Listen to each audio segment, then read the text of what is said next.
Welcome to part 2 of Life in a Late Woodland Native American Village in Michigan by Dennis M. Morrison. In part 2, we will look further at the late woodland culture as it existed in prehistoric Michigan. Back in 1987, or 85, 86, 87, when I first began working on the Native American history in Oscoda, Michigan, I immediately became obsessed with their pottery traditions, as there was so much of it just lying around. Housed in the collections of the Oscoda Sabo Historical Society are the remains of over 1,500 vessels based on rim shards that came from one small site, the old Benetton Creek site. At least I believe they are still housed there. Pottery production was important to the lives of these people and encompassed a variety of occupations. Oftentimes, when looking at a piece of prehistoric pottery, a shard, the story of how it came to be in the first place does not come readily to mind, but there's a lot behind it. The process begins, of course, with finding an outcropping where raw clay can be obtained. This would take some advanced scout work, but once a source was located, it was revisited for a very, very long time. Once located, the clay had to be dug out, likely using a makeshift shovel made of wood or perhaps bone. The material would have to be placed in maybe baskets or some skin parcels to be taken back to the village for the next step in the production of the pots. The clay may have been carried following a trail or loaded into a dugout canoe to be transported. So making pottery also depended on carpentry for the making of the dugout canoe. We'll look at woodworking in a future video because woodworking was another very important aspect of late woodland life. Back at the village, the clay would have been stored for use, or if vessels were needed right away, production would begin. Either skin or woven mats were laid out, and production could then start. There would be a number of items set out that would be used. A container of crushed rock or shell would be close by, which would be used for tempering. And I'll explain tempering in a moment, but the gathering of stone and shell and crushing it was another job that the Native American woman had to do. Tempering was added to the clay, mixed in, and acted as a binding agent which held the clay together and prevented the pot from exploding during the firing or baking process.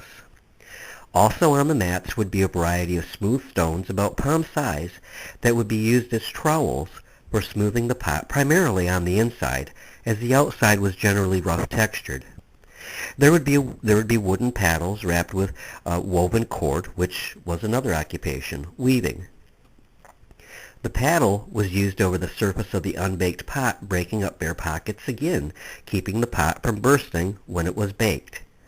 The cord impressions on the pottery show a wide variety of weaving styles, something that would otherwise be unknown because the cordage did not withstand the ravages of time as their impressions did on the pottery shards. There would be a bowl of water and various odds and ends that could be impressed in the clay to make designs. There might be notched bones and sticks or feathers. Sometimes nothing more than the potter's fingernail was used to decorate the vessel. Almost always the decorative designs were on the upper rim and occasionally on the shoulder of the pot.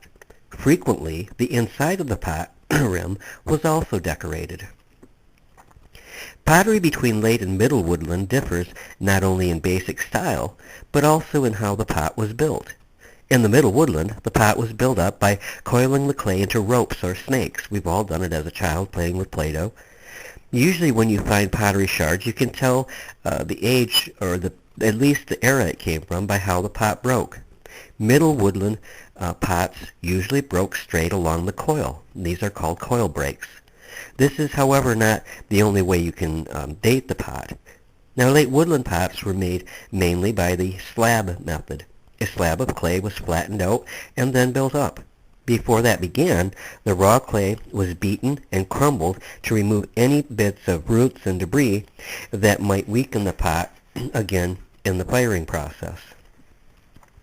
The tempering was then added after the clay was broken up and cleaned and mixed thoroughly and along with small amounts of water to make the clay pliable, workable.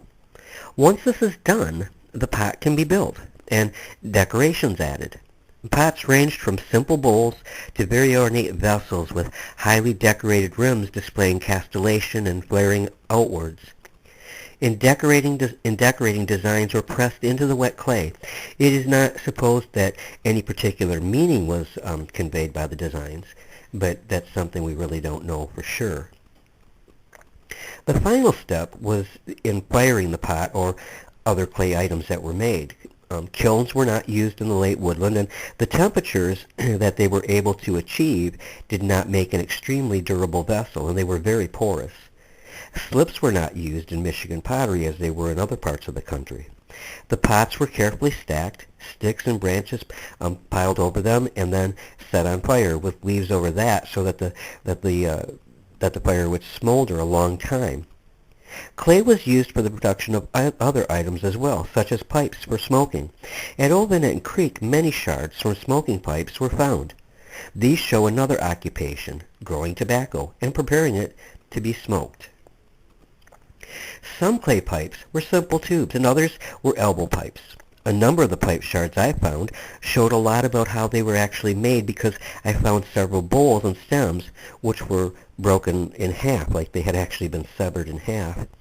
And these showed that the pipes were formed around a carved wooden form that was left in place and burned away during the firing process. On one bowl that I found, you could see where the wooden form had actually been carved. You could see the stone knife marks in it. And at the end, where the stem would join the bowl, so that you could draw the smoke through it, you could see where a stick had been placed and again left in place and burned away during the firing process. It is known from accounts written by early European visitors that smoking was very popular with the Michigan late woodland people. Judging from the number of pipe shards found, this was certainly true at Old Van Creek in Oscoda, Michigan. So in the production of pottery, we can see a number of other occupations that the late woodland people undertook. Woodworking came into play, as well as weaving cordage, making of baskets, and agriculture. The late woodland people were anything but lazy, to be sure. The pottery making tradition was passed generation from generation, from woman to woman. Starting when a girl was quite young.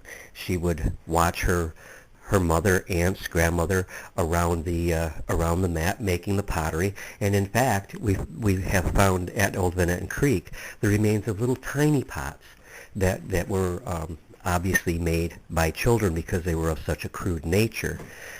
They were made by a girl learning that craft so that it could be carried on through more coming generations, and in that way this talent was passed from one to another. And just the boys also learned in the same way the production of arrowheads and stone tools, as we have found the remains of, again, very crude pieces that were obviously works of children.